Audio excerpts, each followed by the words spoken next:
Bryan Kohberger on video at Costco just hours after he murdered 4 University of Idaho students. It's just one of several new pieces of video that we're seeing from the Moscow Police Department. I'll go through them and tell you what they show.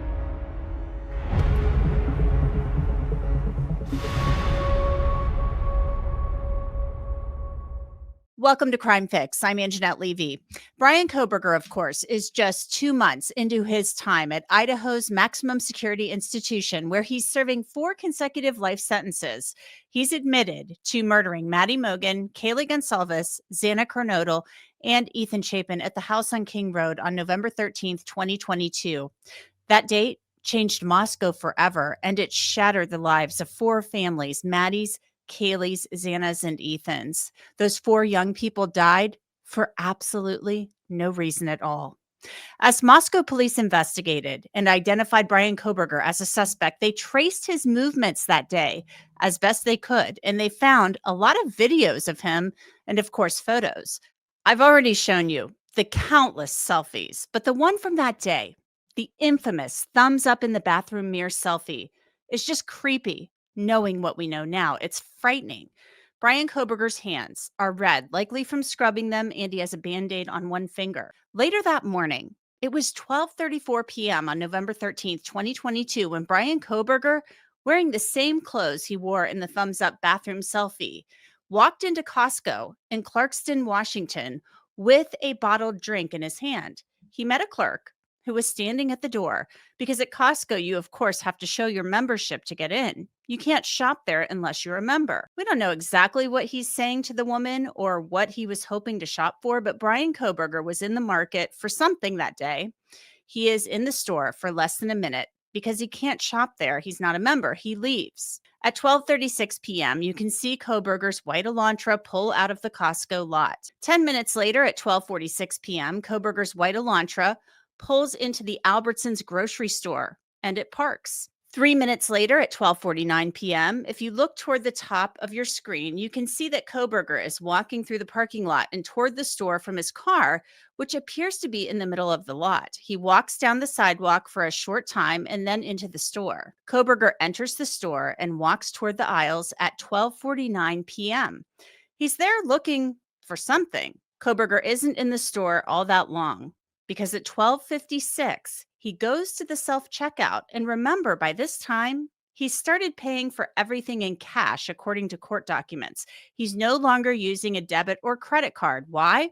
We don't know. No one has ever said why. Maybe he just didn't want to be tracked. After this, Bryan Kohberger's phone, it goes off the network again. From 5:36 p.m. to 8:30 that night, his phone does not report to a cell tower in a similar way to the way it wasn't reporting to a tower at the time of the murders. We know at that time that his phone was definitely off. So I want to bring in someone to discuss what we've been watching and what else you're going to see. He is Gray Hughes of the Gray Hughes Investigates YouTube channel. So Gray, you got a hold of these videos. I want to know your thoughts on, first of all, Bryan Kohberger. What's so weird to me about these videos and what creeps me out and now has me wanting to look over my shoulder at everybody I pass is the fact that Bryan Kohberger has now admitted to murdering in cold blood 4 college kids. And he goes home apparently and showers and scrubs up his hands and takes a thumbs up selfie and then just kind of sachets around Costco and Albertsons and like nothing ever happened. Yeah, I think that's kind of the thing that everybody is noticing is how casual he is. And he knows that inside of a house, and interestingly, they hadn't even gone into, I think, about the No. time he's over at Albertsons, it's like when the 911 call and people are showing up. So Yeah. it's sort of weird to just sort of envision back all the way back in Moscow, Idaho, that there's bodies that haven't even been discovered yet, and he's out there just, like you said, sashaying around, just for, buying coffee and looking totally somewhat like a normal person, although we look at him differently because we know what he did. You know what I mean? Think you've seen it all? Think again. 50 Ways to Catch a Killer brings you real cases where detectives had to flip the script to take down cold-blooded killers. Hosted by 50 Cent, this isn't your typical crime show. It's a high stakes, twist filled ride into the minds of investigators who think outside the badge to break the case. From unforgettable setups to shocking reveals, every episode proves when killers think they got away with murder, think again. Watch 50 Ways to Catch a Killer with 50 Cent exclusively on Fox Nation. Right. I mean, we look at it differently now, but if we had been in Costco that day, if we had been in Albertsons, we would have thought nothing about him except just he would have just been nondescript, not noticeable. The lady at Costco, I'm sure maybe barely remembered him, except you don't really go to Costco unless you have the membership. You know that you go to Costco only if you can get in. And I'm sure the lady was like, "Oh, you have to have a membership and you have to pay and da da da da." So he turns around and walks out. But I just to me, I'm like, wow, it just shows an ability to either compartmentalize or just a coldness an iciness, I guess. I'm sure his defense attorneys don't like it when I would say something like this, but it's the truth. You have now admitted to hours earlier stabbing to death 4 college kids and taking off. And literally, you're just walking around in your Nikes and your nice little dress shirt shopping. I don't I am just horrified kind of by this, and it just kind of highlights that evil can walk among us. I mean, at this point, it doesn't really matter if the defense attorneys are, they were just playing the game. I mean, hey, this is my first client I've ever had that I really believed in his innocence, they always say. But that's just garbage. Yeah, but they're still they put out a statement saying, "Oh, we're still representing his rights." I mean, he still has rights and everything like that. I get that. But you know what I mean? Like they don't want to talk publicly about this. I'm sure maybe one day they'll write a book or something. Maybe they've got some documentary going. I have no idea. But you know what I mean? Like yes, I think that he was probably a very difficult client for them to deal with. I actually have the feeling that they've been working on trying to get him to plead guilty for a long time, and they just kind of went through the motions and then finally had their last ditch efforts, and those all failed. And they said, if you want to save your own life, this is your time. And then they finally made the deal. I think there was a deal in the works with all of them, even the prosecution for a while, just sort of conversations, and then it finally came through. I'm still really angry. I think Bill Thompson absolutely let other family members down, et cetera, by not getting the some sort of a statement by Kohberger of what he did, and then where is the knife, et cetera. Even if it's just to put on record, and it doesn't matter that he might lie, at least he said something that you can put out there and at least give the family some answers to maybe part of it, whether or not it's all true or not. Very frustrating. Yeah, I think it's frustrating to a lot of people because he was allowed to walk into prison with what I call that currency. I feel like it is currency. Whether anybody else agrees with that or not, I mean, it's my opinion. So, Gray, you've gotten your hands on some other video, and it's the video we've all read about in the probable cause statement about where his vehicle was spotted, how they identified it as suspect vehicle 1. We now know that's the white Hyundai Elantra. So tell me and show us what you got. All right. Well, here we go. So this video right here is on Indian Hills Drive. And this is when it first shows up on, in the probable cause document, for example. It's the first time it shows up. And it drives by, and then it passes 2 more houses right after that. And it's pretty amazing that they can see the vehicle in those other shots, and you'll see here in a second. This one's really simple, though. So it drives by. This is one that they use in the probable cause document at I think 3:26. Drives by. And then right after this, they don't have it edited up where it's like the next second later, the next shot. So, I mean, I can scrub it forward and get to the next one. I think it's coming up right here. So way up here in the upper left-hand corner, you'll see some lights moving around, and that's where that is. Wow. So I don't know if you can see up there. See how there's just a little bit of light movement up there? Mm-hmm. It was just slightly hitting the van just for a second. And there it is, right there, at the top of the van. They know that's the car because of the timing, and that house is right next door, 2 houses over from the first one. Mm-hmm. And then after this, it switches over to another camera. Yeah, this one's pretty interesting because in this shot, it's just another house over. Way up in the top of the screen there, you'll see a light of right now. That's the vehicle coming into the screen. How it's lit up there. You'll see it, and it'll come in, and if you zoom in, which we won't do here, you can literally see the window on the Elantra. But it takes, they just give us a block of video, so I'm just showing you the whole thing. Right now we're at 320. There it is right there. Boom. You see it drove by? Right. So that's all they have, but they know that's the car because it's all lined up in the same time frame. So then we'll just move on to the next one. This is at the A&W, right as it's coming on to, I think it's Steiner Avenue, and making its way into the area. And this is at, I think, 328. And then I don't know if you could even see it. It was pretty crazy. It's like right up in the upper right-hand corner, right there. See that? See it. Yeah, and that's the one that shows that it's absolutely missing a front license plate. Let me just play that right there. If you look right over here in the upper right-hand corner, if you zoom in on it, you can really see it's really obvious. It doesn't have a front plate on that shot. Mm-hmm. But we're looking at the full surveillance footage here. What's amazing to me was how quickly they were able to gather all of this after getting his name off of the DNA hit from the FBI. Yeah, I think they work backwards too. So they see this white Elantra driving around at the house, and then they sort of go backwards and then canvass the areas and then move out. I mean, it's amazing they found the Indian Hills Drive camera footage.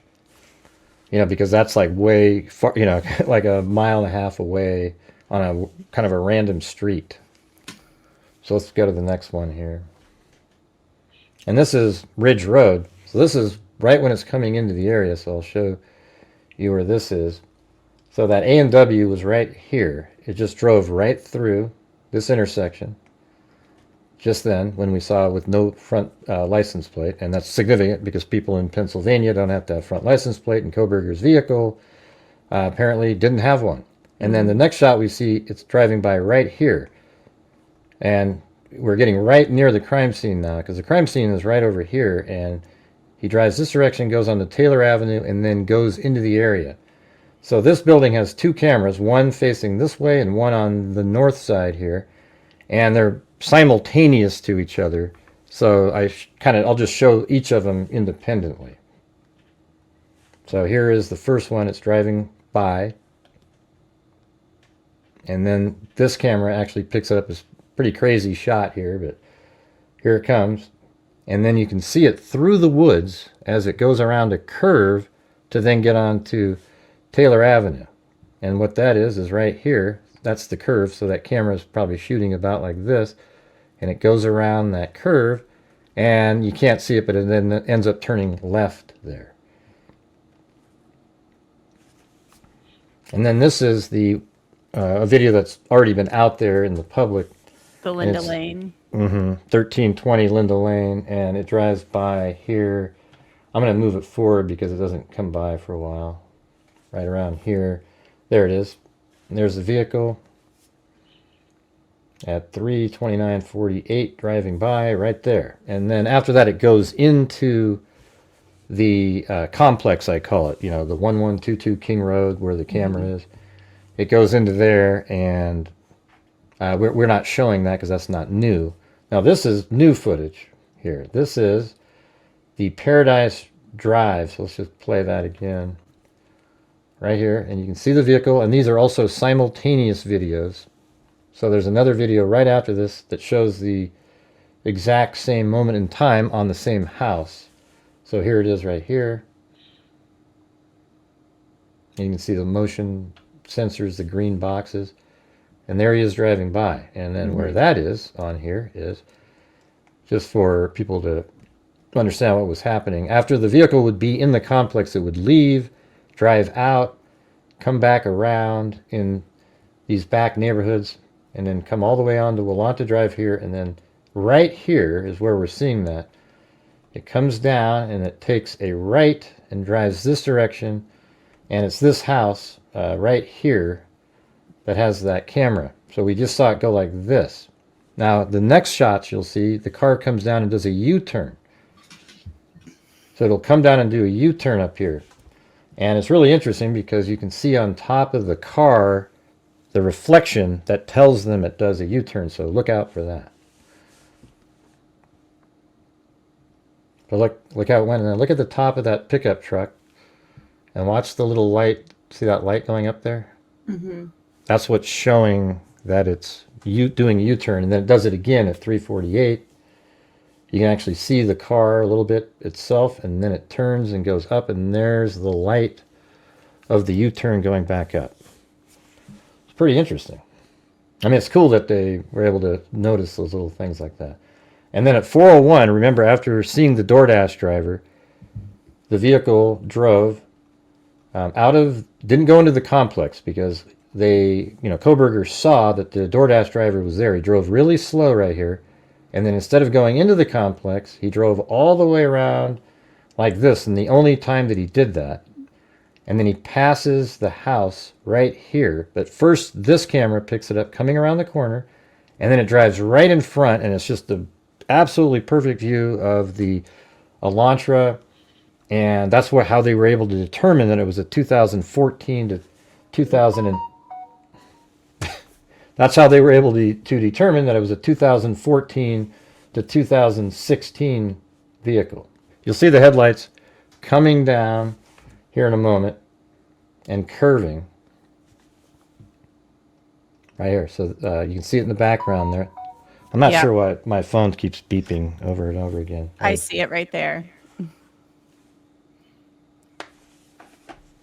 And then look at this shot right here. Watch this.